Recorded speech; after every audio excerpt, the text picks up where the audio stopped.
style. La la la la la la. And it feels so good. La la la la la la. On the right side. La la la la la. And it feels so good. Let's go. La la la la la. Praying hands to the Father. Oh, way too good to be bothered. Oh, living life with no stress. Yes, every minute's my best. Yes, feel like I'm winning the lottery. Buying my mama a house is harder than pottery. Winning it just like I oughta be. Things looking up, up. I'm living on the bright side, looking for that good life. Everything is alright, riding on that golden wave, swimming in the fresh blue, pussy feeling brand new. Sun is about to break through. Ooh, I love the world today. I'm living on the bright side. Check, check, check. 1, 2, 1, 2. I'm living on the bright side. I'm living on the bright side. I'm living on the bright side. It's that tank top weather, oh. All my friends get together, oh. Feel it couldn't be better, yes. Tell me this is forever, yes. Summer days they're getting hotter. She getting up out the water. Baby is beautiful, so that's the future is wavy. Colors are crazy. I'm living on the bright side, looking for that good life. Everything is alright, riding on that golden wave, swimming in the fresh blue, pussy feeling brand new. Sun is about to break through. Ooh, I love the world today. I'm living on the bright side. I'm living on the bright side. I'm living on the bright side. I'm living on the bright side. The chemistry is right. I'm feeling so alive. Dreams flying in the sky. And I'm never coming back. I'm living on the bright side, looking for that good life. Everything is alright, riding on that golden wave, swimming in the fresh moon, pussy feeling brand new. Sun is about to break through. Ooh, I love the world today. One more time. One more time. I'm living on the bright side.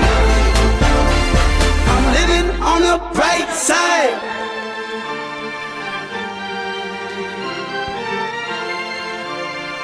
I'm living on the bright side.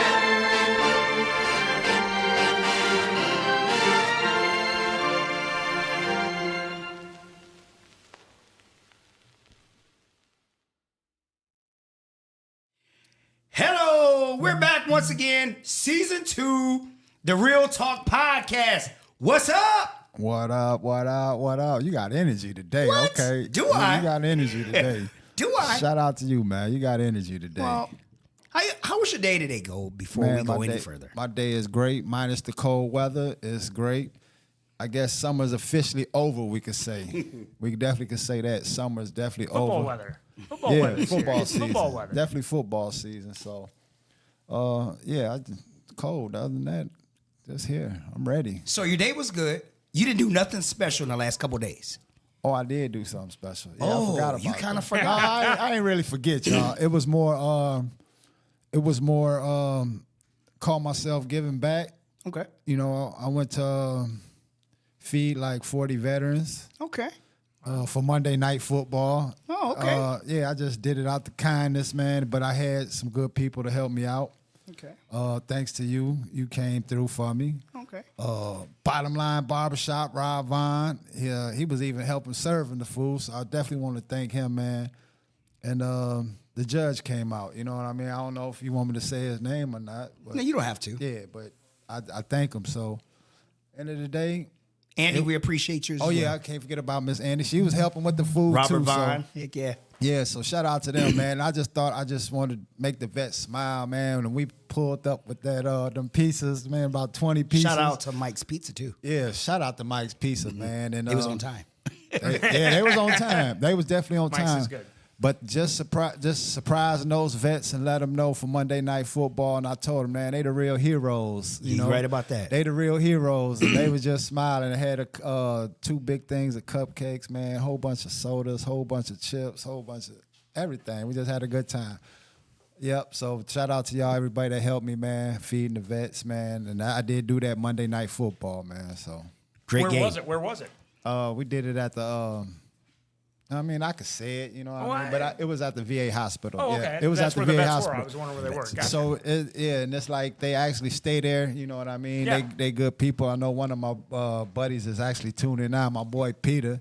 Yeah, What's up, Peter? Yeah, he locked in and said, we appreciate you from all the vets, you know, so the whole building, 66, man, shout out to them, very man. cool. Everybody that's tuned in, shout out to them, man. So I did a good thing Monday, but like I said, I had good people to help me out. Thank you. So, with all that being said, looking out and things like that, we do have a special guest. A very We special have guest. a special guest in the house, ladies and With a gentlemen. bit of schedule, and he made it. And he made it. We was the ones late. I blame it on us. Yeah, you was late. well, You was whatever. late. Special guest, Eric Rinehart. How you Yes. doing? I'm doing great, guys. Thank you very much for having me on. Very cool. The current state's attorney for Lake County, Illinois, Eric Reinhardt, too, y'all. Okay. So, I'm just so they thrilled. know. I'm thrilled to be here. Excited to be here. I was watching my son play some flag football, so I was thinking about football weather. Wednesday night lights, right? So fantastic to be here. Excited to talk about the election, about the courthouse, about myself. Oh, you ready? See, That's what I'm talking about. He ready. He sound ready. So, all So right. without further ado,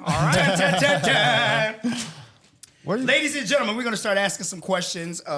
If you do have any questions, you can text in at 847-274-3257. Also, this is Slow brought to you. down and say that number one more time just so they can hear you, because I know the people out there, like, you know, he said that number too It's fast. on the screen. Anyway, Oh, it's on the screen? 847 Oh, my bad. It's on the screen. 847-274-3257. The Real Talk Podcast. Also, don't forget Trick or Treat, October 27th, right here at the Foster's home. Get the kids ready. Yeah, man. Get the It kids. is great out front, by the way. I mean, it's There you go. fantastic. It It looks was all right. fantastic. Oh, it looked fantastic all coming right. in. If you have not seen the front here, you come by. Shout It's out to fantastic. Rose Gold watching. DJ Unforgiven watching. My boy Peter watching. Ryan watching. He on his way to Daytona, man. Make sure you drive safe, my boy. Sorry I couldn't make it. And make sure y'all share this for me too. Thank you. Please share, like, and subscribe. Please. Because some people might know what a state's attorney's job is, but we finna tell you everything you need to know about. We ain't a gonna state's tell attorney. Everything. Well, he's gonna tell you Everything. He's gonna tell you everything that's pretty much a state's attorney does. So make sure you share this video in case people don't know. We finna give them a lot of game today. Right. Here we go. All right. So, can I just get some background from you? For the people who don't know who you are. Absolutely, yeah. So you can just give me some background. Absolutely. About So I grew up in downstate Illinois, little town of Catlin, with my parents who are teachers. That are retired teachers. That's very important to me. So from them, I learned a lot about public service. Right? If you're a teacher, God bless you, and thank you for your service. Because you're shaping minds and you're making sure that that people get the things they need to have a successful life, to take care of each other. And so I learned a lot from my parents. I went to Knox College. Anybody? I didn't go Prairie Fire, right? Yeah. Are people responding on that Prairie Fire? No. Well, just give it a minute. Give it a minute. Knox College. Nothing about Knox No, it's College. okay. It'll be fine. Knox College over in Galesburg, Illinois, a city of about 35,000. Okay. So pretty great over in Western Illinois. And then came to law school here in Chicago, worked at a small law firm for a while. I wasn't helping people. I love that job. I love the people there. Okay. But I was working for companies. And so I wasn't in the courtroom. I wasn't helping people. And so I left that job and became a public defender here in Lake County. So in 2003, I became a public defender in Waukegan and did that job for a while before I got my own practice and did different types of law, including criminal defense, did a ton of trials, made a lot of great friends, a lot of great clients. Okay. And eventually I decided to run for state's attorney. All right. And when did you run? So I ran in 2020, the first and only time I've run, and then this is my re-election here in 2024. So I was with the Public Defender's Office from 2003 until 2009, and then had my own practice in Waukegan from 2009 until I raised my hand to be state's attorney. So I have been practicing law in Lake County since 2003. My office has always been in Waukegan. Wow. So I have been here for 20 years. Do not let the the young looks. Don't let the young looks. Yeah, 21 confuse you. years. That's good. Though. 21 years here in Lake County, and it's my home. I've loved it. I live in Highland Park, but I've come to Waukegan. Who was I talking to? I was talking to some Waukegan folks. I think I was talking to. I can't remember. I was talking to some Waukegan people, and just about how much I love Waukegan. Oh, I was at the Puerto Rican Society dinner. That's right. Puerto Rican Society. And I was just talking to some folks about Waukegan and how I basically either lived in Highland Park or I've been working for hours in Waukegan. So love Lake County. That's good. Love it all. 21 years, everybody. 21. Yeah. Like you say, his office been down there in Waukegan for 21. That's a long time. Yep. You've been in the area 21 years. Yeah.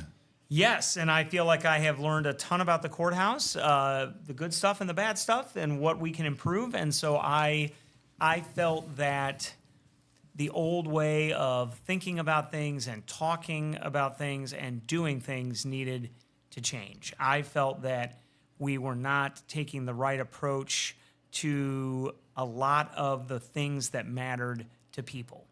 And so I really felt that we needed a new approach in the state's attorney's office. We don't have to get super into partisan politics, but so I'm the first Democrat in 40 years. Okay. So from 1980 until 2020, it was Republicans. Wow. Forget the party for a minute. Okay. It was 3 guys over 40 years, okay? And so that was kind of one approach. And I wanted to change all of that. So I have a little bit different background. Obviously, I had been a defense attorney and done a lot of different things. But I looked at the courthouse and I looked at the state's attorney's office and I thought it wasn't serving the people. And so I made the decision to run for state's attorney. There you have it. Yes. That's the background. No, that had to be a big decision. No, you come from being a criminal defense attorney to going to a state's attorney. That's right. So that's a big decision. So you got that's a major. Well, major. I will tell you after you've been doing it a while, you're fighting for your clients, but you're also thinking about how the system can change. And as you get more experienced, you think more and more about how the system can change. And, oh, wait, didn't I talk about this last year? And didn't I talk about this 3 years ago about how the system needed to change? Right. Still fighting for my client, right? But still thinking about how things can improve. Okay. And so the reason I wanted to be state's attorney was really felt that things needed to change. And now my clients are 710,000 residents of Lake County, and I'm proud to represent them. I'm proud to fight for them in lots of different ways and to think proactively and innovatively about how to make the county safer. Okay, real quick before we get to the next question. Yeah. So do you think, just speaking, if you just so happen didn't become the next state's attorney again, would you go back into being if I didn't stay state's attorney? Would you go back to being a criminal defense attorney? That's a great question. I don't know. I haven't thought a lot about that, to be honest. Or you just gonna retire? No. I mean, I definitely. I don't know. I haven't thought a lot about that. Okay. So definitely going to still be a lawyer. But obviously, with the work I've done as state's attorney, I've certainly, made even more friends, even more connections, and so that that would be an interesting challenge. Okay. All right. Go ahead with the next one, Paul. We're gonna move right along here. So can you explain to us here and at home what the state's attorney role is? Absolutely. Like what is the state's attorney role? All right, so my mom calls me the district attorney. So if anyone's ever watched TV and heard the word district attorney, it's the same thing. It's just our district is the county, okay? So the way it works is in New York and in California, that's where most of our TV shows and movies are made. Correct. They happen to be called district attorney. It's the same thing. So the state's attorney is the main prosecutor for Lake County. Okay. We have 150 employees in the office. 70 of those are prosecutors or 70 of those are lawyers. And so we handle 7,000 cases a year, 7,000 filings a year, everything from speeding tickets to murders. And so our job, the amazing lawyers in our office, prosecute those cases in the courtroom. We have victim specialists who are working with the victims of crimes. We have investigators who are doing some very specialized investigations. But for the most part, we're taking cases from the police. So the police are giving us USB drives, they're giving us body cameras, they're giving us packets of paper, and they're saying this is what happened in the case, and then we file the charges.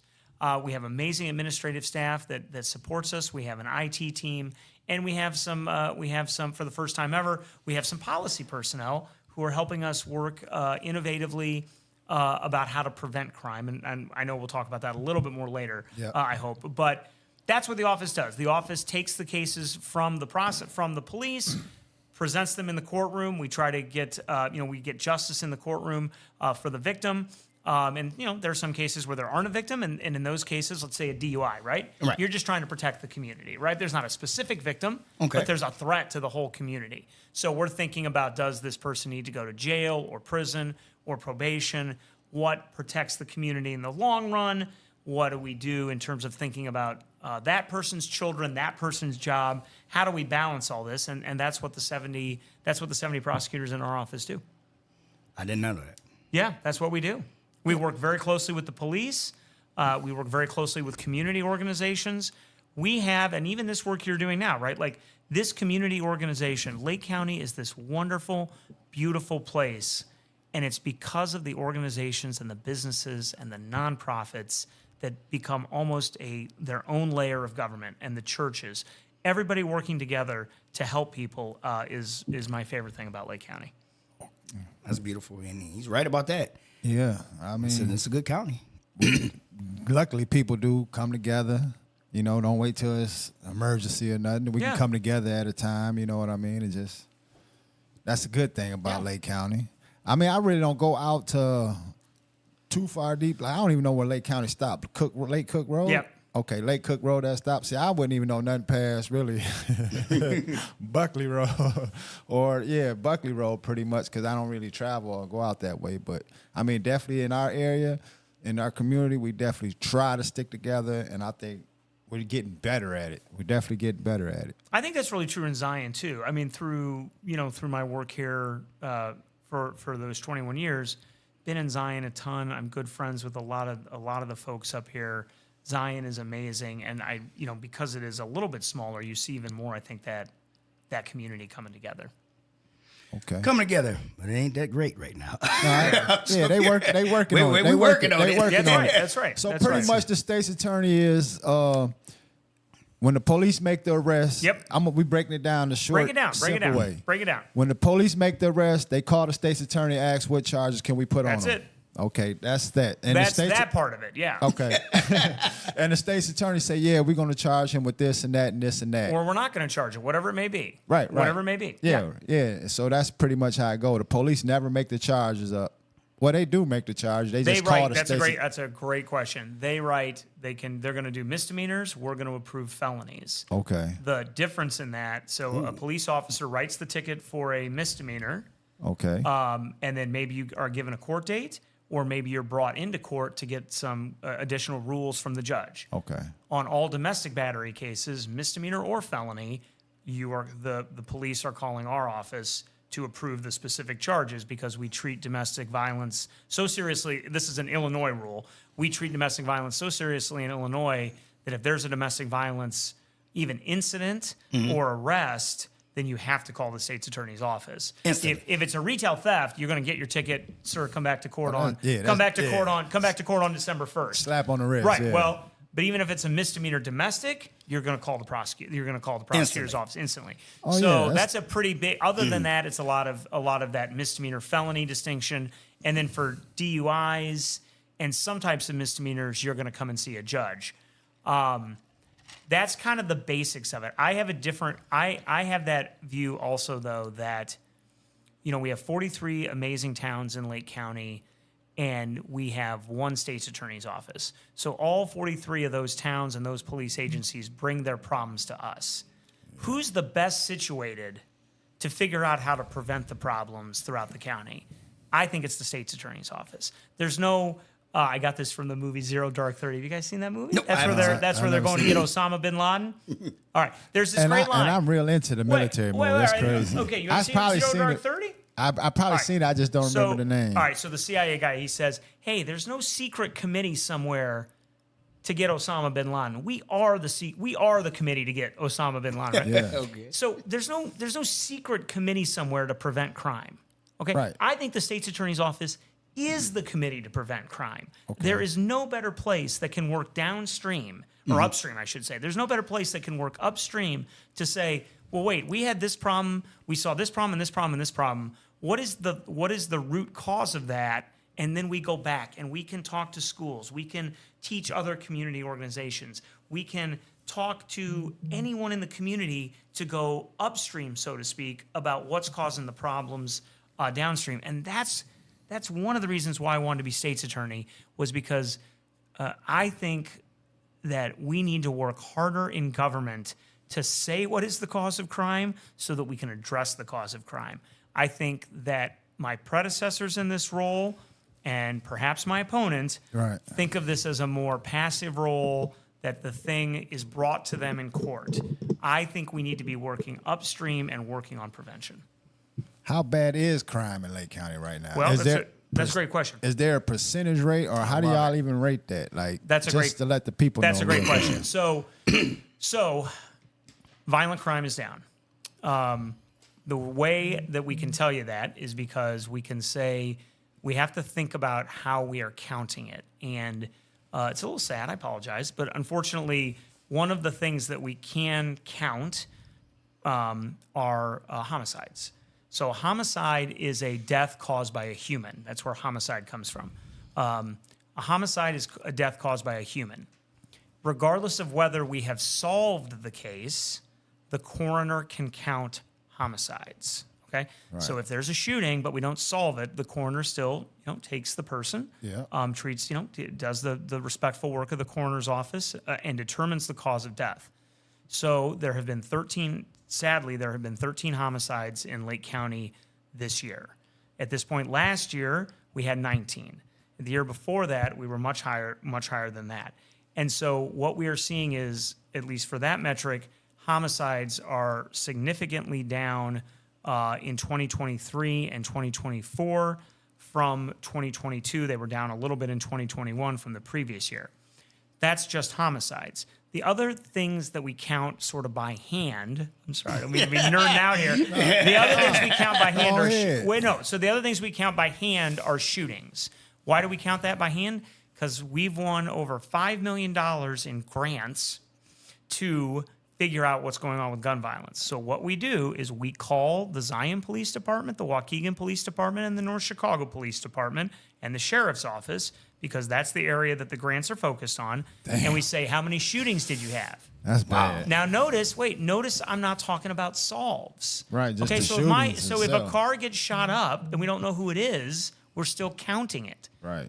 Shootings are down 40% that's good. in Waukegan, North Chicago, and Zion because of the prevention work that we are doing. So a lot of good things are going on. We know that armed robberies are going down. We know that sexual assaults are going down. And so some of our really big crimes are going down. When it comes to some of our other crimes, we have to rely upon law enforcement to give us that data. Okay. But yeah. So hopefully he answered y'all question out there. That's a great question, by the way. That's a great question. We're trying to get everything we can, because I know some of y'all might be lost, but we're just trying to get y'all the best we can right now. Yeah, definitely. And that's why I tell the community to try to get out and vote, and get out and register to vote. Very important you register to vote, man. And Paul going to tell you guys how to one of these days we're going to have they can come to maybe a Taco Tuesday. On a Taco Tuesday, yeah, they come out. Register to vote, man, because I think the community is way more important than the presidency, but hey. Because it's right here. Yeah, but. It's right here in our face. Absolutely. I mean, right absolutely. Look, we all know that the Electoral College has made some states relevant and some states not relevant, okay? Right. I mean, that's just the way it is, right? Mm-hmm, I mean, correct. If we were in Wisconsin right now, maybe there are people who hear us in Wisconsin right now. I bet there are. You got some listeners in Wisconsin, right? Wisconsin definitely got some listeners in Wisconsin. Right. Yeah, definitely. Listen, Wisconsin's a toss-up state, right? But I think you made the right point that the community needs to get out and vote for these local these local elections. Yes. Obviously, vote for president. I have a viewpoint on that, but no matter what, these I don't local think I'm elections. voting. I don't think I'm voting for president, but I'm definitely getting out here and voting for the locals. But I, like the president, I don't think I'm. Like I just don't. I just think it's all about the biggest buzz. Like around here, whoever got the biggest buzz, that's what party they go to when I be DJing. Like whoever got the biggest talk right now, that's where they going. That's how I think the presidency is. Like Trump just has the media's attention. He says the wildest things, and people love him. Like I think they're just gonna vote for him for that, you know. But me, I think I'm just gonna stand down when it comes to the president, and just focus more on what's going on around here. Well, people have got to register no matter what, right? I mean, yeah, you got to hope register. that, but yeah. I understand that we have to explain to people why it matters. There you go. And some of the things I've talked about, I hope explains to people why it matters. But we don't, you gotta explain to people in office. You gotta explain to people in the community why the office matters. And my view of the state's attorney's role is to prevent and drive down crime. We're not just handling files. We're helping people. Every time we prevent a crime, we are preventing a funeral. Every time we are preventing a crime, we are preventing trauma. Trauma itself drives crime. I don't know what you gentlemen think. I think the United States is boiling in trauma, and I think we have got to take the temperature down. We have got to be good to ourselves. We have got to be good to each other. And every time we have crime, we are just taking that temperature up a little bit more. So whatever we can do to be in the schools, to be in the community, to be in the churches, to drive crime down, I'm going to continue to work on that as state's attorney to do that. Mm-hmm. And I don't think other state's attorneys talk that way. I don't think other state's attorneys have talked about that prevention approach. And we have won $5 million to do that work when it comes to gun violence. And I'm really proud of that. So when you were saying that Yeah. about the $5 million, that means it's split up. The $5 million was split between all the little county areas. Great question. So the gun violence, it's called the Gun Violence Prevention Initiative, the GVPI. Okay. The Gun Violence Prevention Initiative funds about 15 people right now, and they work throughout the whole cities. But the $5 million isn't divided into the three. We have 15 people covering the three cities. We have three teams covering the cities, but we might have a caseworker who can work in all three cities, right? And our violence interrupters can work in different places. It's not like a hard geographic boundary, but there are teams, and they're just talking to kids, right? And I do disagree with my opponent on this. She has directly criticized me for this program, and she's wrong about it. And I told her she was wrong about it in the debates. I don't know how you can criticize bringing in prevention work. And to be honest with you, I think it's cynical on her part. I think it's old-fashioned. I think she's returning to the past. And this prevention work is, in my opinion, saving lives, and that's why I'm able to give you those crime stats. And so my team is amazing, or our team is amazing. They work through the Waukegan Township, and then we have some employees inside the office that are also coordinating a lot of this stuff. All right, before we get to the next question, let me just thank Rob Vine for the stars he sent. Jennifer Camacho watching, of course, Lazy watching, Douglas watching, my boy Antoine Woody, he watching all the way from Texas, Jermaine watching, Heather watching. There's a lot of people watching. Please make sure y'all do share this. And there's a lot of questions y'all putting on here. Certain questions, I'm going to tell you now, I'm just not going to ask them because it's like, I don't want to, bring up nothing that ain't really have nothing to do with what we're talking about. But Knox College? Is there any Prairie Fire on there? no, definitely no Knox College. It's probably That's a lot. okay. We'll bounce back. Yeah, we more like CLC and probably like NIU. What the other one they got it out there? SIU, shout out to them too. But somebody asked a question. Let me see. Hold on. I wanted to get to that. Hold on. Let me see what they say. Go ahead, read the next question. Okay, yeah, I can't find it. Get back to it. Afterwards, we'll give them. We'll just ask a couple Lightning questions round. from That's there. a lot. We'll do a lightning round. Yeah. Go ahead. So what I want to really state here too. What role does the state's attorney, meaning you or whoever is this in the office at the time, play on for expungement? Oh. Or anything to get off the record. Yeah, great question. As far as The state's so important. So before I was state's attorney, I worked on this on the defense side. And what people can do is they can hire an attorney.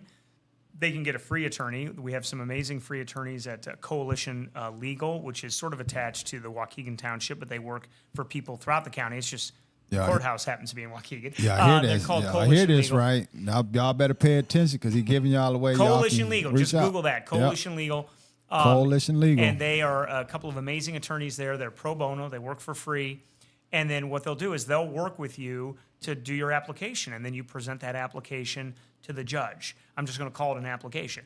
That application goes to the judge to make a decision. But before the judge makes a decision, the state's attorney's office, the police department, and actually the town where the crime happened can weigh in and give an opinion as to whether or not it should be expunged or sealed. So I'm really proud of, I think, the more rehabilitative approach that our office has taken on these expungements. We obviously follow all the rules. Right. We scrutinize these expungements. There are cases that cannot be expunged. Okay, so I'll just give you one.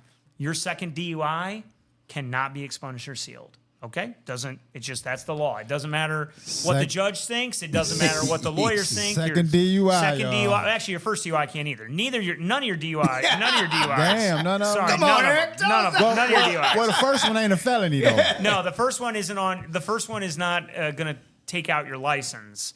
But the first and the second one, sorry, I need a little more caffeine. The first and second DUIs cannot be expunged or sealed. On the other hand, multiple retail thefts can be expunged or sealed. They're just rules that are in the law. But the judges and the prosecutors and the attorneys who file the application have to follow those rules. Okay. But there's still a ton of decision making by the judge. So you could qualify.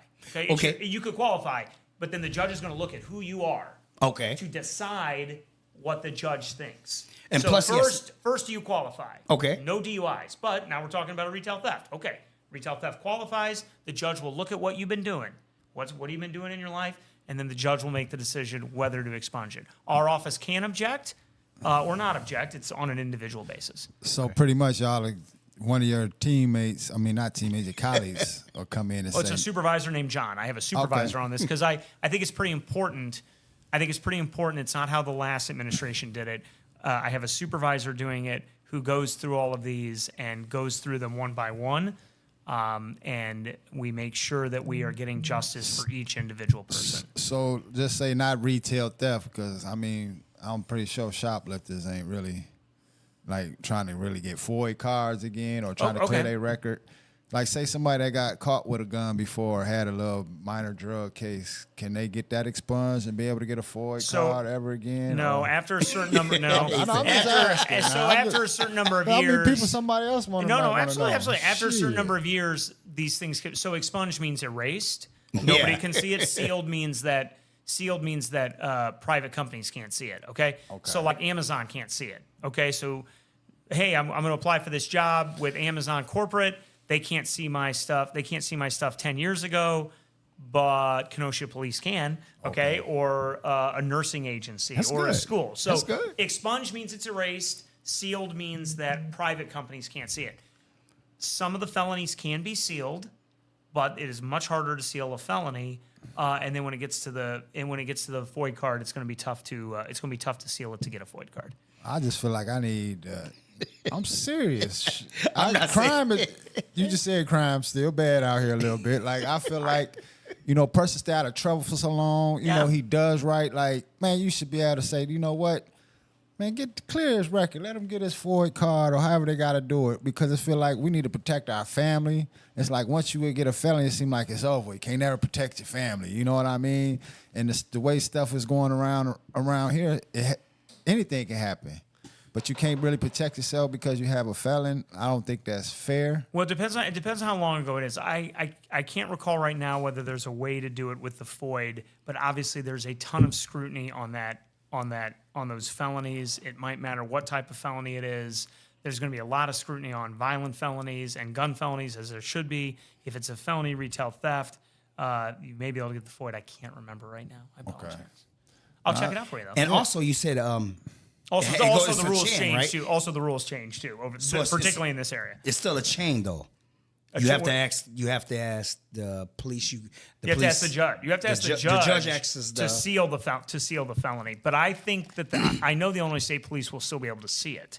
So then the question is, are they going to be willing to give the FOID? Well, you know these judges good. But also it goes back to the county if somebody where they caught the case. Correct. Yes. This is all. So if your case is in Chicago, you're going to Cook. So this is that's a great question. I should have said that. Mm-hmm. This is the county where it happened because that's where the file is. That's where the prosecutor is, who's got his or her file. That's where the police department is. So it's got to be in the county where the whole thing started. So if people at home, if it was somewhere that you were living in Arizona and you moved here, you got to go back to Arizona. Yeah, correct. Or you got to call. Yeah, you got to call people there. You got to call a lawyer or a legal aid clinic. We got to come up with something to keep the community safe, because it's like I feel like I should be able to protect my family after so long.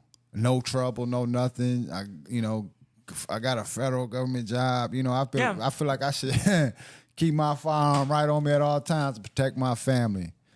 But now it's like if we do have a firearm on us, and just so happen we get in trouble, it's like prison. There ain't no hands. Don't go past go. It's none of that. It's like straight to prison. So I think that's kind of unfair too when you got some people really trying to protect their family. You don't got really people out here trying to go harm nobody. You know what I mean? It's some people really trying to protect their family. So I feel like the crime shouldn't be as harsh as you see. Man, I pulled him over and he had a firearm in the car.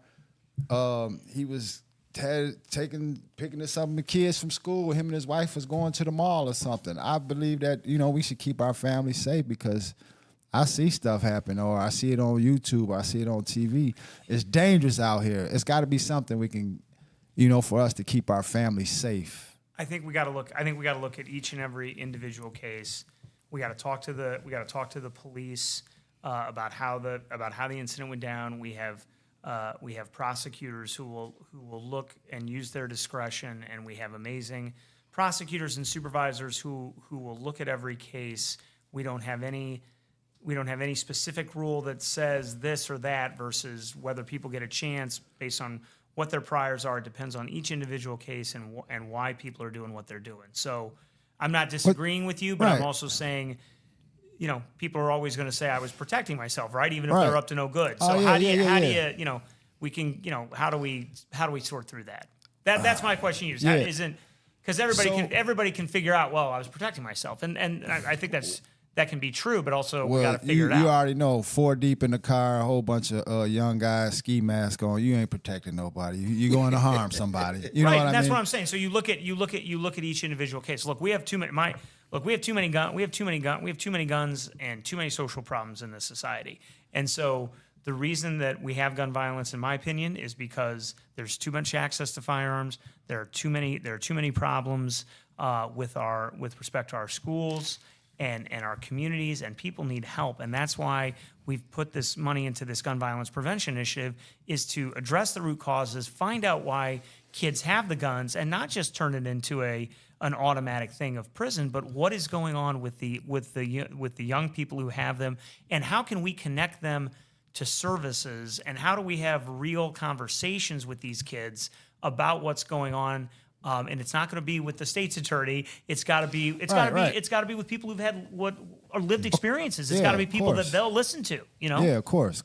And if they're not going to listen to, you know what I mean. So they got to, it's not. If they don't listen to a teacher, we bring in somebody else. If they're not going to listen to a basketball coach, we bring in somebody else. If they're not going to listen to, you know what I mean, a social worker, we bring in somebody else until we get it right. That's how I look at it. All right, next question then, Paul.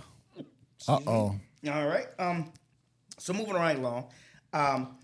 Well, since you've been in office, what policies have you put in place for the youth and the criminal legal system? I love it. So, great question. So we work with all of these nonprofits to connect with the youth. We have an amazing regional superintendent named Michael Carner, who we set up a youth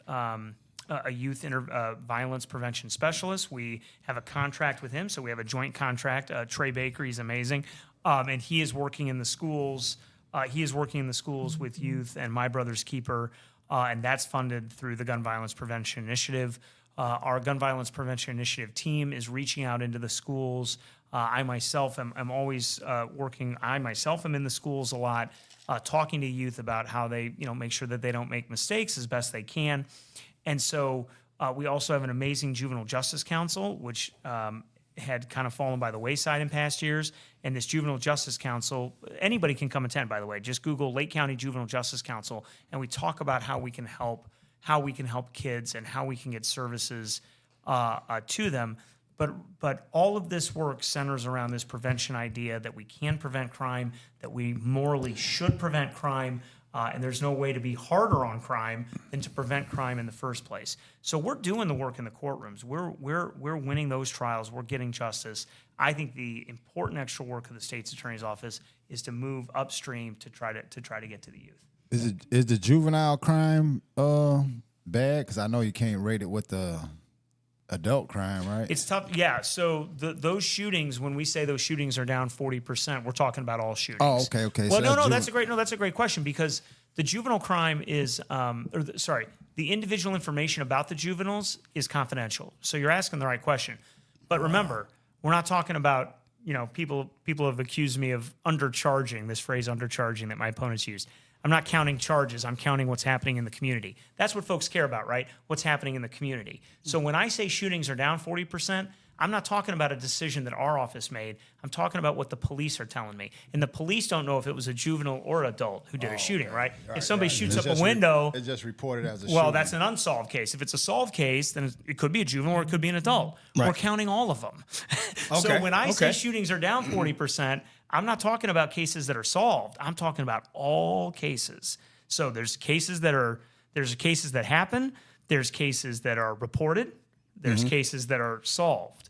You know what I mean? And that's, you got to think about it that way, right? You could have a shooting that nobody hears about on the beach. Well, it's technically a crime. If it gets reported, then it's a reported crime. If it gets solved, then it's a solved crime, right? When I report this crime data, I'm telling you what the police are telling us is reported in the world. Okay? So the calls is going in. Those numbers are going down.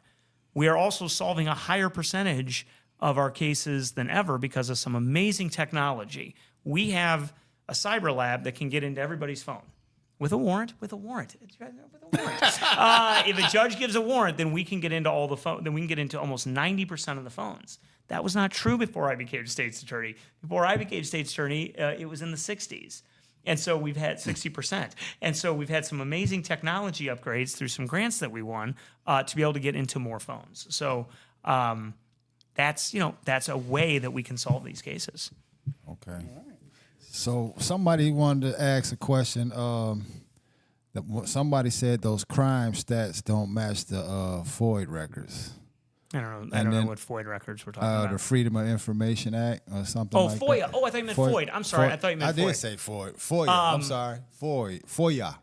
Somebody said it don't match. Those crime stats don't match FOIA records. So we talked to FOIA records. Yeah. So we talked to the North Chicago Records Department. Also, ShotSpotter shows that there was a great news story on it by Steve Sadin in the New Sun that shows ShotSpotter shows I think that shootings have gone down in North Chicago by 40%. I would encourage that listener to go speak to the Waukegan Police Department, the Zion Police Department. Okay. I know those chiefs very well. You should go talk to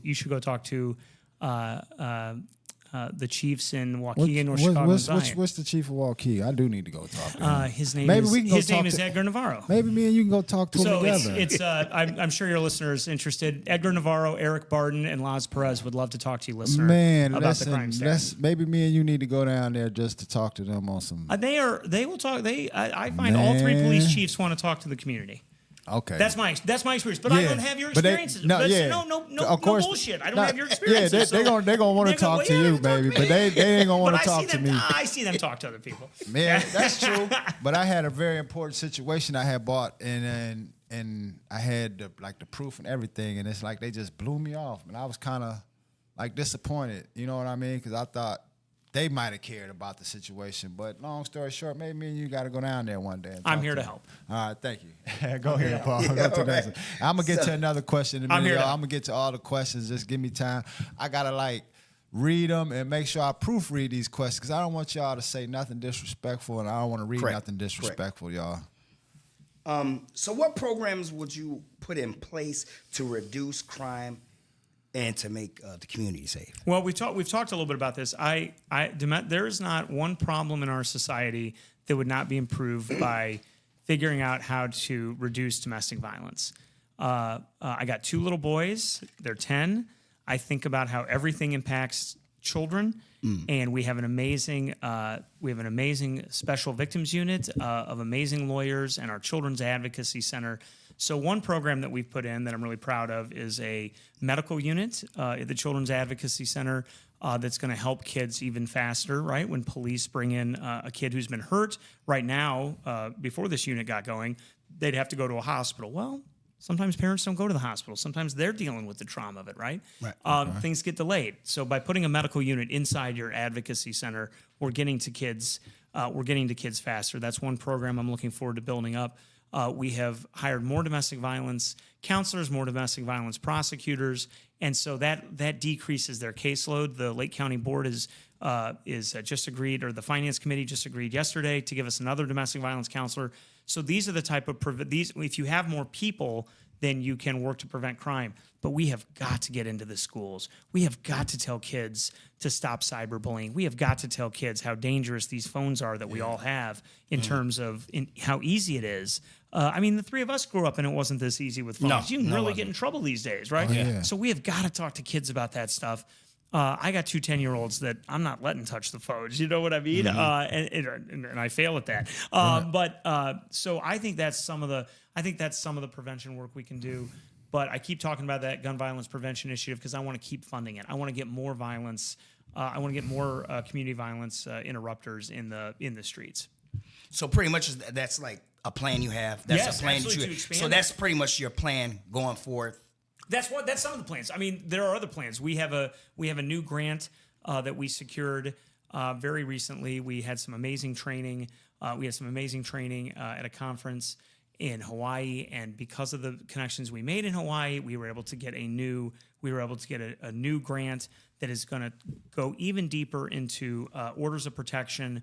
It's called a firearm restraining order. Okay. It's to stop people from having access to firearms if they're doing some dangerous behavior. So if we can do more firearm restraining orders, we're going to prevent crime. If we can help people who are suffering in trauma from gun violence or domestic violence, we're going to prevent crime. If we can get people more mental health treatment, we're going to prevent crime. If we can get people more substance abuse treatment, we're going to prevent crime. You know what? This wasn't a question I had, but speaking of I hear so much talk about the domestic violence, right? Yeah. And I keep your hands off. I want to say. I think that goes both ways. You can't. I want to say. I think it needs to be done a little bit fair on both sides because it seems like no matter what, if the women are right, yeah, just pretty much. Like that. Well, in my experience, in my experience, we need to make sure that judges and everybody working in the court system. Okay. I've been a little disappointed with some of our judges. But they've retired recently. But I've been more disappointed with some of our judges in terms of how they look at the cycle of domestic violence. You can say you're disappointed with a judge. It's a place where we can disagree. Right. We can disagree with people and still be civil about it. I hope. But we have to talk to everybody in the system: police, judges, probation officers. About the cycle of domestic violence, so that people understand that when somebody is in trauma and they're hurt. That we still need to take them seriously and get them the services that they need. So now our system, now our system is doing even more to support victims and survivors. That's how I feel. Well, it's so scary now. Like people, man, if you get sick, don't even go to Victory. Is that Victory? Vista? No, Vista. That's still Victory, right? People call it Victory. Yeah, but Victory. I think Vista. Yeah, you've been around since 2003. It's called Victory, right? Victory, yeah. Victory. What was that? So Vista, they scared. Even when my lady, she got sick one day, off eating something, just somewhere we went out to eat. I was just scared to go to Vista myself. I went to Highland Park. Yeah, it was Highland Park. We passed Lake Forest. We went to Highland Park, and we went to their hospital. It just feel like it's safe. So it's like people even scared to go to Vista nowadays just to even get medical attention or anything. Well, because of the we have to look at also. We have to make sure that people are getting the medical care that they need. Some of the reasons that gun violence is so dangerous in the southern part of the U.S. is because there's more hospital. There's a lot of hospital deserts in the southern part of the U.S. I'm talking about I'm talking about the South. Right. Not southern Illinois. Can't find a maybe hospital. southern Illinois. Yeah, but if you can't find a hospital, that really impacts your health outcomes. And so we have to make sure that we have great care for everybody in Waukegan, North Chicago, Zion, Round Lake Beach, Mundelein, Libertyville, Vernon Hills. Everybody deserves a great medical treatment, but you have to make sure that that you have the right government setting for these hospitals to be held accountable and to make sure that they are taking care of people. All right, Dwayne Springs, he definitely tuned in. Hey, Dwayne. Yeah, he definitely said Eric is doing good work. So he definitely saluting you. Rob Vine says, so shootings could be higher if they aren't being reported. The data can be off because not all crime is being reported. Well, so that's even true. the shootings too. Okay, but that's true for all time. Yeah. Okay, but wait a minute. But that's true for all time. So whether it's 1850 or 1950, 1980, 2000. So his point is always true, but you would still want to see reported crime going down. What I am telling you is that if you talk to Waukegan, North Chicago, and Zion police, they will tell you, because we make the phone calls, we get the data from them that say that these shootings are going down, and we publish all this data. By the way, it's okay to have data discussions. Were we having data discussions before I became state's attorney? I'm asking for a friend. I'm asking for a friend. All right. All right. So we weren't having data. I have a data dashboard, okay? And I'm sure some of your listeners want to argue with me about data. That's okay. Right. We should be having these discussions. That's how, a mature government. That's how, a mature government. I'm a government official. I tell you the data. You say, Eric, I'm not sure. What are we going to do about these government officials maybe before I was state's attorney who didn't talk about data?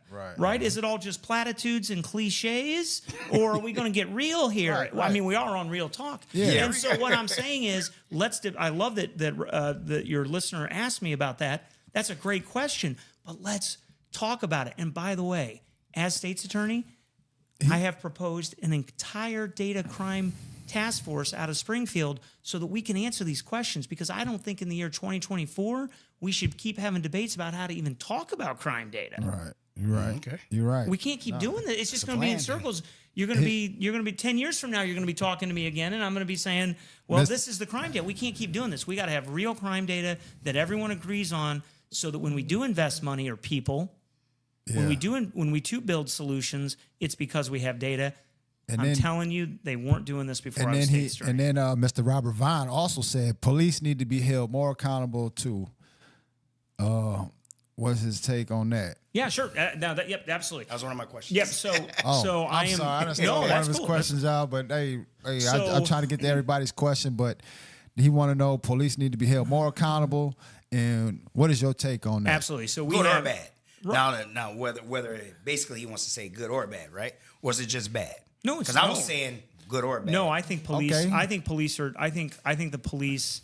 I think the reason that we're seeing these cases get solved more is because the police are doing a great job. I have been over the last 4 years so impressed with police talking about de-escalation, right? When and they have to be held accountable for maybe not talking about it before George Floyd, and certainly those police are being held accountable, in Minnesota and everywhere else. But the point is that the conversation is moving towards de-escalation. These police chiefs talk about de-escalation more and more. They're getting more and more training. The Safety Act mandated more and more training to de-escalate. We at the state's attorney's office now have charged the police that have broken the law. When the police break the law, there was it's in the press, so I can talk about it. There was a Waukegan police officer who threw a guy down who was handcuffed. Did you see this? It's on video. No, I didn't see it. He's handcuffed and he got thrown down. We charge him with aggravated battery. There you go. We charge him with aggravated battery. Okay. That's justice. Talk about it That's now. justice. All right, let's go. That's justice, though. All right. Well, he threw him down. Because And so- imagine if I threw a police officer down. But here's the thing. It was on body camera. Okay, it was on body camera. Yeah, thank God. By the way, I've been working in Lake County for 20 years. I've always believed in body cameras. I just wasn't the state's attorney for those 20 years. There were definitely forces in Lake County before I was state's attorney that didn't always believe in body cameras, and so I believe in body cameras. Body cameras are great, and it allowed us to quickly charge that person. We charged a former police officer in Waukegan with a second-degree murder for killing Marcellus Stinnett. That was my decision. It happened in October of 2020. My predecessor didn't make a decision about it, but I did, and we charged him. So I'm proud of our record. I mean, wrong is wrong. Anybody who, if you break the law, you are going to be charged by this office for breaking the law. I don't care who you are. Like, it's just wrong. You wrong, because I feel like that's right. You're not special. Just because you got a badge, you're not special. You got a job to do, but protect the community, not hurt the community. You know what I mean? So I'm all for it. So pretty much, you believe that if it's a traffic stop, the cam should be on. Anytime the police get close to somebody, they need to cut that damn camera on. If they're engaged in their police if they're engaged in their police duties, then they should have the camera on. We want to maintain the privacy for victims, but we can have interactions with victims, and then if it's not relevant, let's say it's not relevant to a case because the victim is going through what he or she is going through, then maybe that's confidential. But it doesn't have to be turned. Even just because it's recorded doesn't mean it's turned over, right? So let's record it. Let's get the truth, and then slow the game down, and the lawyers and the judges will figure out what's confidential and what's not. But things need to be recorded, and then we go from there. Because if we don't record it, it's gone forever. And so that's how I look at it. Picture a pyramid, right? You want things recorded, and then we figure out what to turn over. You don't want to do it the other way because stuff doesn't get recorded. Yeah. I want to go back to when you was talking about the police being held accountable. So I just want to ask. They don't. I believe that's just saying just say if we're all brothers, right? We're brotherhood, right? Not police, but we're brotherhood. We do something different. We're not gonna say, "Hey, Paul, I'm finna make you do desk duty. I'm finna suspend you for lying to Mr. Whitaker. You lied to him on video. You did all this. I'm not gonna suspend you. I'm finna, hey, Paul, man, this lady over here trying to do something to you, man. We finna try to push it under the rug, man, so we gonna make sure you straight. Fuck what they talking about, you know what I mean? I'm just being real right now. I think that's how the police look at it sometimes. Like, they're a brotherhood.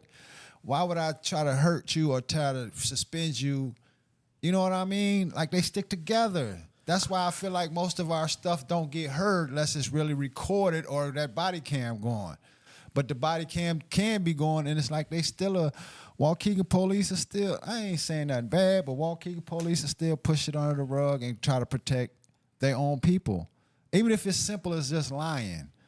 I feel like a police officer should not lie and get caught on camera lying. I think no police officer should be caught on camera lying. If police officers lie when it does happen, we have something called a Brady list. The Brady list means that we are keeping track of whether the police officer has a history of untruthfulness, and that Brady list. I'm just going to use the name Officer Smith. There's plenty of real Officer Smiths. I'm just using a fake name, Officer Smith. I'm just using a fake name. Officer Smith's name is then given to the defense attorneys and maybe the judge, and you just say, look, there was a DUI stop. It's all on body camera, but it was Officer Smith, and Officer Smith, has had this problem 3 weeks ago, whatever it is. Right. I'm very proud of our Brady policy. It's called Brady. That just happens to be the name of the case. It's called the Brady policy. Before I was state's attorney, the Brady policy wasn't even written down. Now we have a written Brady policy that's given to every police chief and given to every prosecutor, and they have to sign it. That was never done before. And now we have, a Brady list that shows what officers that there are concerns about. I think police officers are doing a great job, but if they do break the law or there's an untruthfulness, every chief. Look, here's what I think. Every chief I know, every chief and leader I've worked with, wants those officers to be held accountable. There you go. That's my experience. All right. You may have a different experience. Now. I'm telling you what my experience is. There we go. Every leader and chief that I have dealt with wants those officers to be held accountable. All right, Mr. Dwayne Springs, he said he definitely told me no softball questions. Because I didn't read his whole question. He said your opponent said severe punishment and vocational to work for the inmates, like the chain gang. I don't know if she's. I mean, I believe Dwayne. I believe Dwayne, but I mean, I don't. I don't Yeah, want you to hear. didn't watch. And then I don't want to hear her Rob full said, sentence. Are police officers working in the community that aren't the community they're working in? Do they have to live in the community they're working in? No, he said, are there police officers working in the community that don't live here? Yeah, that aren't from I the don't community. think. I don't think there's a resident. No, community. there's not a residency requirement in Illinois. Okay. And somebody said, why? There's been debates about that. There are residency requirements, I think, in some states.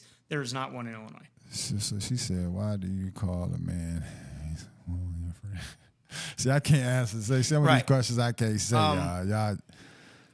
So pretty much what you're trying to get out is, and Rob wanted to know, do the police get held accountable for the wrong? And he answered it. I feel they do. Yes, we he have answered held. it pretty much. It goes. And I just figured through a chain of command. I talked about some big. I talked about some well-known ones. Yes, but there's some other not well-known ones. Yeah, right. Trust me, and them are very important that he's talking about. And he said he prosecuted. And it was only right though. It's only right. I am the prosecutor on the Highland Park shooting case, like the lead prosecutor, and I'm also the lead prosecutor on the Waukegan police case we talked about with the murder. Okay, you did. Okay, and that's second degree, right? That's second degree. Second degree. So Eric is saying if something come across his desk and it ain't right, he gonna take care of business. Then he is gonna take care of business. Yes. Well, that's what we got to know. Yes. We got to know right here. This is a Real Talk podcast. Something come across that desk, whether it's a good police, bad police, or if it's somebody in the community and you done wrong, he gonna take care of business. Yes. And I believe that the shooters should be locked up. I believe the rapists, no probation. And I'm really standing on this because I can't say it was your watch. I could pull it up, but I had looked at something. It's like somebody got probation for like taking pictures of kids or something, man. I could pull it up, but it was something they was taking pictures of. But it was like they was kids. But once again, I think he got probation. I don't know. Maybe I can't. I got to look at the individual case. Yeah. So you have to go through. I guess they look at the background as well. I don't care if you taking pictures. Or if you do anything sexual assault to a child, you need to be locked up. Rinehart need to say, "Oh, go ahead." Yeah, no, I'm agreeing with you. So look. I mean, I didn't think we were going to get into this, but it's a freewheeling conversation. No probation, nothing, nada. We ended we don't have cash bail anymore.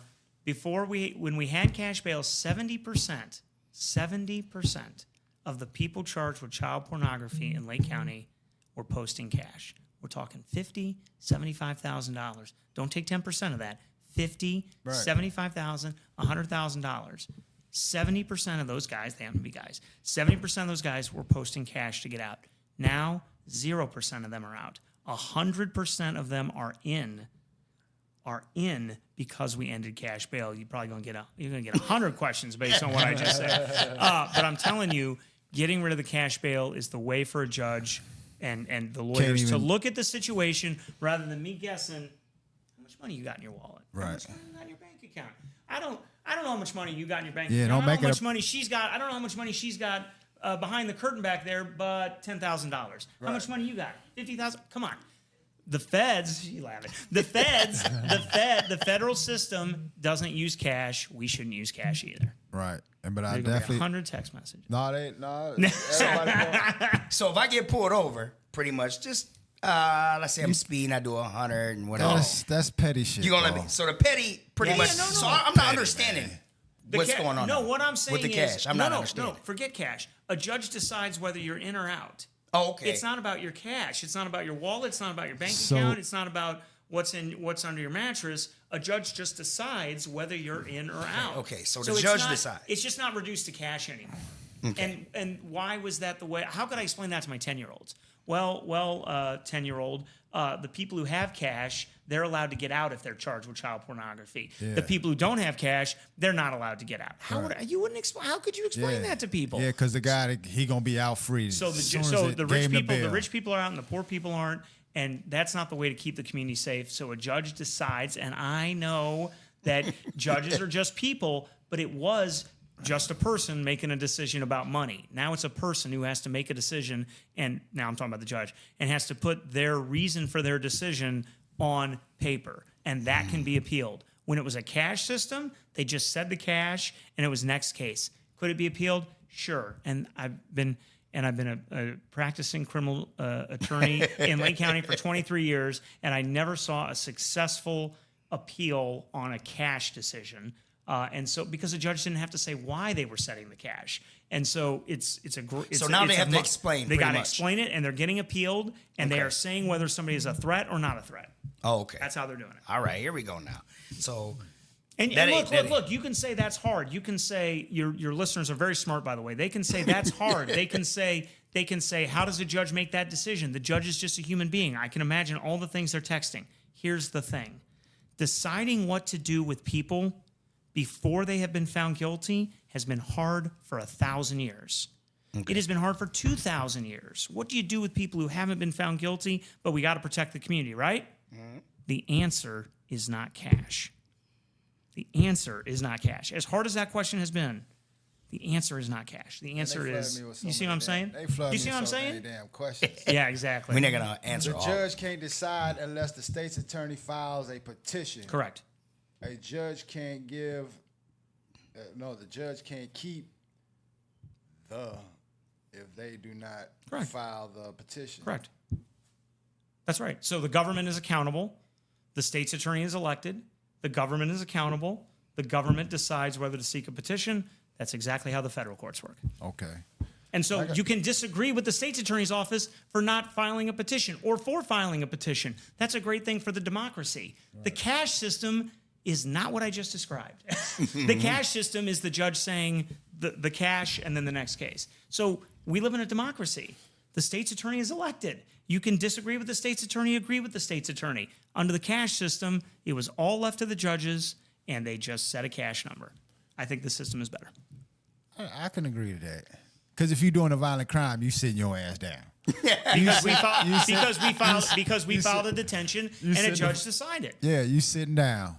You doing a petty crime, guess what? It's your lucky day. Go ahead and get on out of here, man, and, what y'all do to But what do you do? Right, and then, exactly. Yeah, pretrial, all that crazy mess. But I believe, like I say, sex offenders, anybody that's harming older people, you harm a military veteran, Rinehart need to say, not just county jail, I'm segregating your ass till your trial is over with. You sitting in segregation 23-1. And with the detention petition, you have the certainty that the person is I keep thinking about soccer. My kids play soccer. The ball's not behind us, right? Right. The judge knows. They know where the person is. The system knows where the person is.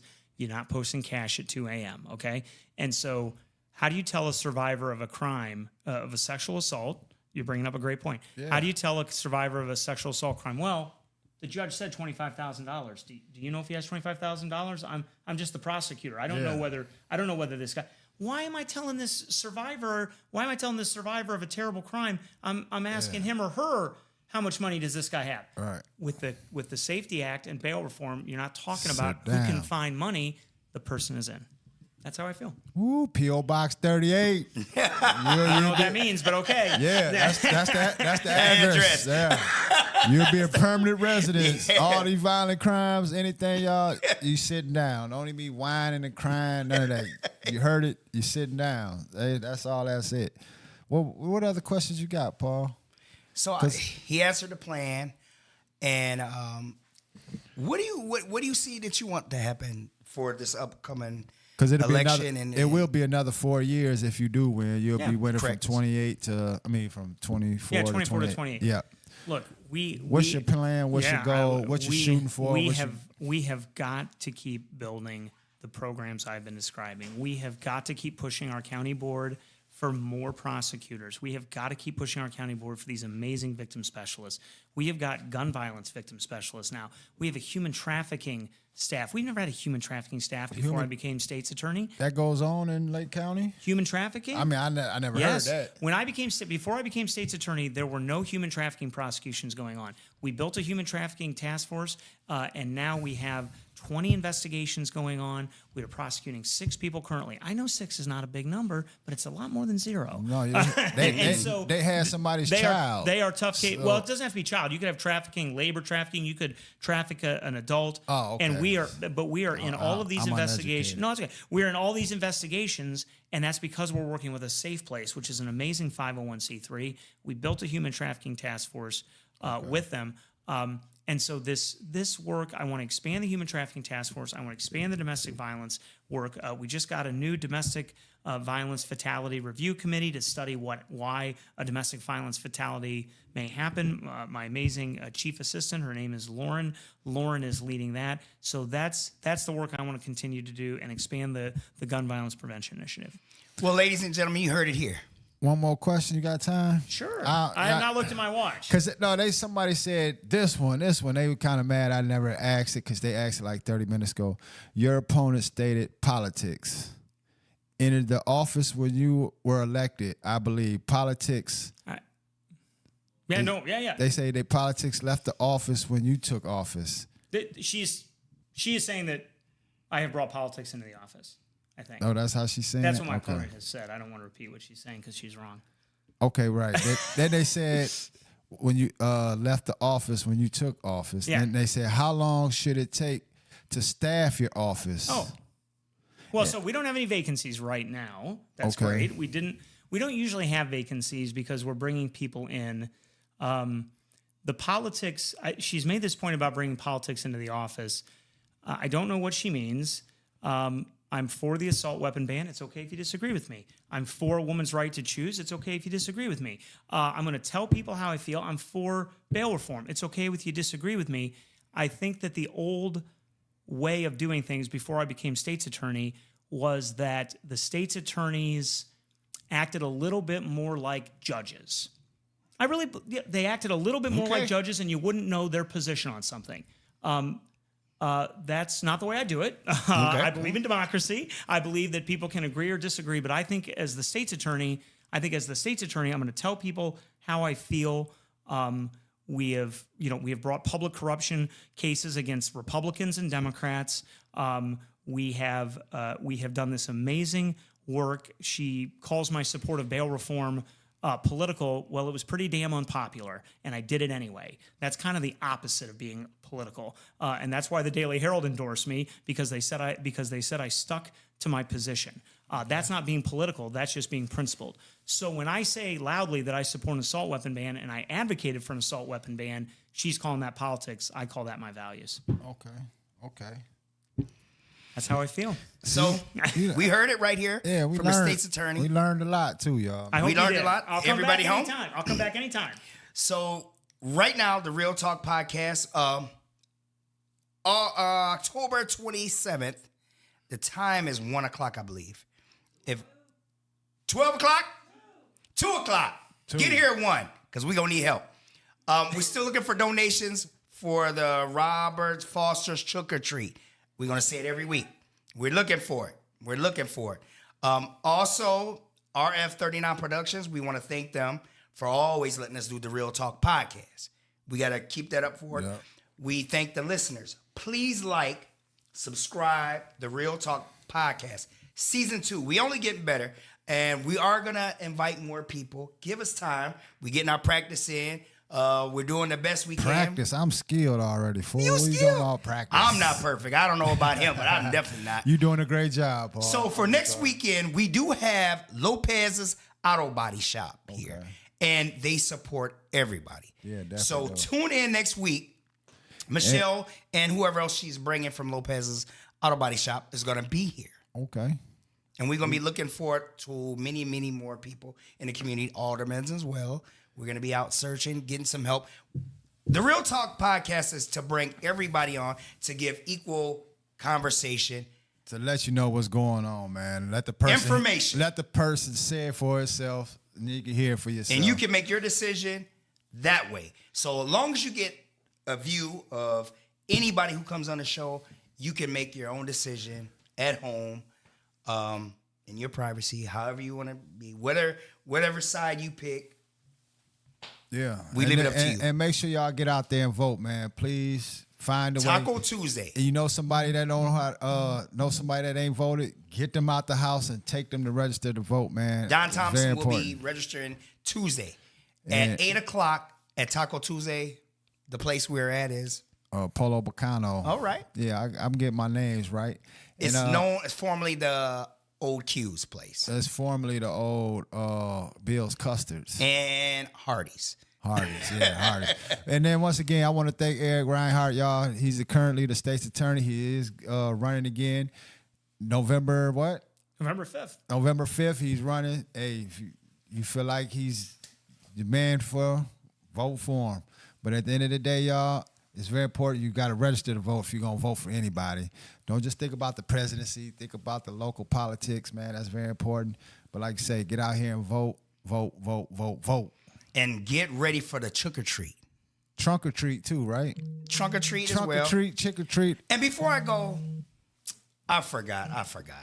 I know Cullen's watching right now. Grand opening in Zion on Sheridan Road at O'Reilly's. Georgia Christina said he didn't come to advance. There's like a voice in the back. There's like a voice in the back. Christina said, Cullen, that's the guy. You could have came to Advance Auto. That's competition. Yeah, well, anyway, shout out to Cullen, man. Shout out to him for and bringing thank you again, this full Eric. I really appreciate your time, Hey, man. Thanks for having me on. I'll come back anytime. People can agree with me, disagree with me. The important thing is to vote. I hope that I'm a state's attorney that is always going to tell you how I feel, even if you disagree with me, and I think that's very important. Yeah. End of the day. Also, like and subscribe to Like and subscribe. We're out of here. Real Talk Podcast. Thank you for coming. Absolutely. Thank you. Yeah, thank you. Great questions. Thank you. Thank you. We out, y'all. The sun's out. La la la la la la. And it feels so good. La la la la la la. On my side.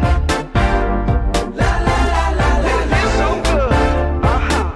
Let's go. La la la la la la. Praying hands to the Father, oh, way too good to be bothered, oh, living life with no stress, yes, every minute's my best, yes, feel like I'm winning the lottery, buying my mama a house is harder than pottery, winning it just like I oughta be, things looking up, I'm living on the bright side, looking for that good life, everything is alright, riding on that golden wave, swimming in the fresh blue, pussy feeling brand new, sun is about to break through, ooh, I love the world today. I'm living on the bright side. I'm living on the bright side. I'm living on the bright side. I'm living on the bright side. It's that tank top weather, oh. All my friends get together, oh. Feel it couldn't be better, yes. Tell me this is forever, yes. Summer days they're getting hotter, shit getting up out the water. Baby, it's beautiful, so that's the future is wavy. Colors are crazy. I'm living on the bright side, looking for that good life. Everything is alright, riding on that golden wave, swimming in the fresh blue, glossy feeling brand new. Sun is about to break through. Ooh, I love the world today.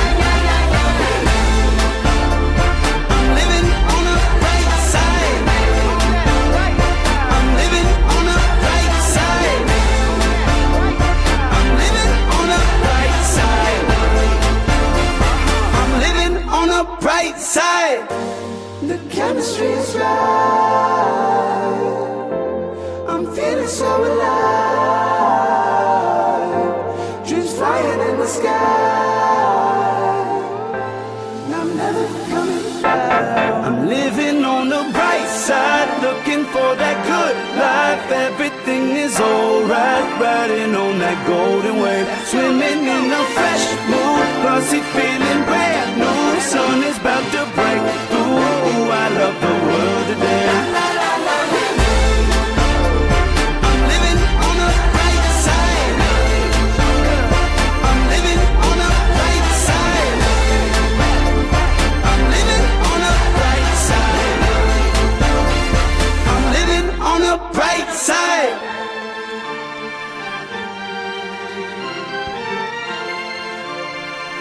living on the bright side.